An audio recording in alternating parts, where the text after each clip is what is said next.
entrar ahora sí entonces en el bloque un poco más jurídico y que tiene que ver con el manejo de datos. Yo les dije en la editorial que hoy el producto sos vos. Y sobre esto voy a retomar una idea de los papeles, perdón, de Yoyana. Ya está, perdón. Una idea de Yoyana Zuboff, capitalismo de vigilancia, ¿sí? El producto somos nosotros. El producto son tus datos. Y ahora bien, el tema es qué datos y quién nos protege de la utilización y la recolección de esos datos. En Argentina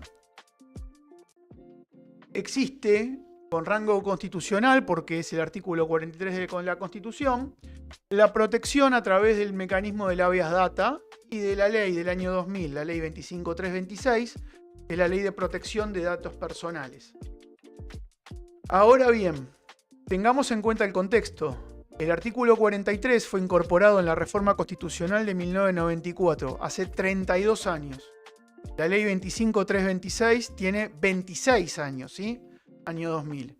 En ese momento no había ni nube, ni celulares, ni plataformas, muchísimo menos inteligencias artificiales, ni nada de eso. Ahora bien, ¿qué es lo que protege? En definitiva, el tipo de datos que colectan las diferentes entidades encargadas de hacerlo, que sean datos verídicos y no erróneos, y para qué se utilizan. Pero ¿cuál fue el objetivo de la norma? La norma en ese momento lo que buscaba evitar era la recolección de información sensible. ¿Qué es la información sensible? Y pensamiento político, líneas ideológicas, orientación sexual, etcétera, etcétera. Todas aquellas cuestiones que entraran en lo que se llama o que podemos denominar una categoría sospechosa. ¿Qué es una categoría sospechosa? Aquella que puede ser utilizada para discriminar, para segregar, para separar. El ideal o el objetivo de la norma era muy loable. Ahora bien, la realidad cambió. Y con este cambio, Argentina quedó bastante atrás en este tema. Sobre todo con las nuevas normativas que hay dando vuelta en el resto del mundo. Argentina fue pionero, es cierto. Para los 90 o principios de los 2000 ningún otro país tenía normas en este sentido, pero hoy, lamentablemente, esto quedó muy lejos y muy obsoleto. En la actualidad tenemos dos grandes modelos que está siguiendo el resto del mundo. Por un lado, la Unión Europea con lo que es el RGPD, ¿sí? Que es el registro de datos personales, que es el estándar global que todos utilizan y generalmente copian.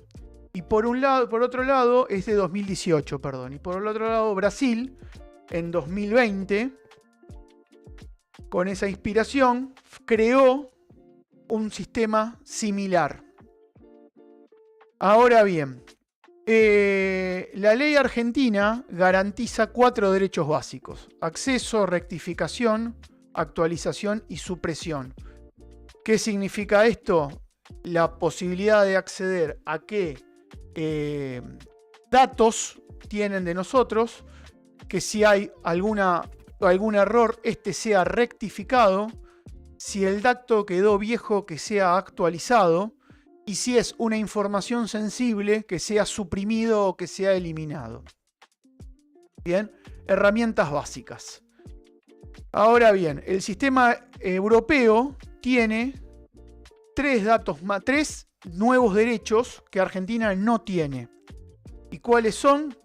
En especial el derecho al olvido, ¿sí? Lo que se llama la supresión ampliada. pedir que se borren datos que ya no son necesarios o cuando retiraste el consentimiento. Argentina tiene la supresión, pero no tiene ese alcance. Ya vamos a entrar con un análisis bastante, de hace muy poquito tiempo sobre este mismo tema. En segundo lugar, la portabilidad, la posibilidad de llevarte tus datos de una plataforma a otra, ¿sí? Y por último, la protección frente a decisiones automatizadas. Y esto es no quedar sujeto a una decisión que toma un algoritmo sin intervención humana. ¿Sí? Argentina no lo prevé, pero el sistema europeo sí. Y esto es principalmente la protección frente a las inteligencias artificiales. Asimismo, Brasil incorpora la figura del delegado de protección de datos, ¿sí? Que es un responsable que se hace cargo de esto. La obligación de notificar incidentes de seguridad en caso de hackeo, algo lamentablemente que está a la orden del día. Y por último, los principios de privacidad por diseño y por defecto. Protección incorporada de fábrica, no agregada después. Bien. Y les dije recién que les iba a comentar de un caso bastante nuevo y que marca bastante o marca fuertemente cuál es la posición argentina y hacia dónde se está yendo. Hace fin del año pasado, si no me equivoco, hubo un caso en la Corte Suprema de Justicia de la Nación de Natalia De Negri. Los que somos más veteranos nos acordamos de quién fue Natalia De Negri. Natalia De Negri era una de las chicas implicadas en el caso Coppola. Caso Coppola, a mediados de los 90, Guillermo Coppola fue detenido porque presuntamente le habían encontrado, digo presuntamente porque después se demostró que había sido toda una operación mal hecha. Habían encontrado droga en un jarrón en su casa y a través de un procedimiento lo habían detenido, que después quedó libre de culpa y cargo, quedó exonerado porque había sido una causa armada. De hecho, el juez y los policías involucrados terminaron presos, pero eso hizo que Natalia De Negri y 2 o 3 chicas más empezaran a desfilar por canales de televisión, en particular por un programa que se llamaba Mediodía con Mauro, que conducía Mauro Viale. Eran chicas jóvenes, sin experiencia, con algún tema de abuso de sustancias, al menos en ese momento, o es lo que parecía ser. Y quedaron grabadas en ese programa en situaciones bastante vergonzosas. Tienen que ver con insultos, con peleas, etcétera, etcétera. Natalia De Negri rehizo su vida, vive en Estados Unidos, es una empresaria, se dedica a la filantropía. Nada que ver con la que era hace 30 años atrás, lo cual es lógico, la gente cambia, tiene derecho a hacerlo. Se presenta a la justicia argentina pidiendo el derecho al olvido. ¿Y qué significaba el derecho al olvido? Pretendía lo que es la desindexación de los buscadores de toda esa información. No eliminar el material. En esto quiero marcar una diferencia. ¿Por qué? Porque tiempo antes había estado el caso de Florencia Peña, a través de un video de índole sexual que le había sido sustraído y que ella directamente pidió y logró la eliminación de esos videos de las plataformas, ¿sí? Porque había sido obtenido sin su consentimiento. Bien, en este caso Natalia De Negri, el video había sido obtenido con su consentimiento. No pedía la eliminación, sino que pedía lo que se llama la desindexación de los buscadores. ¿Y qué significa esto?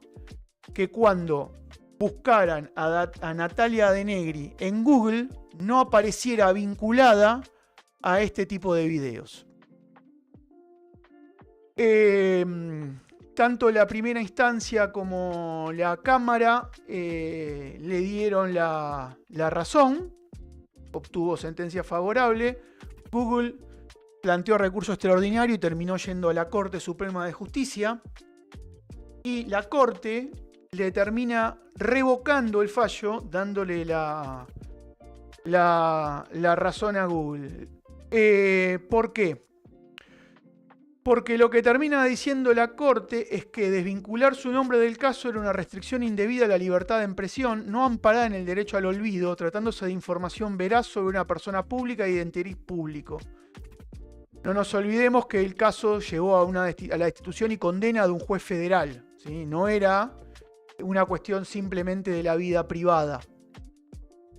Pero además ese material fue obtenido con su consentimiento, con firma de documentos, y por lo que se pudo saber, hasta donde trascendió, ella habría obtenido alguna rentabilidad económica por esas participaciones en la tele.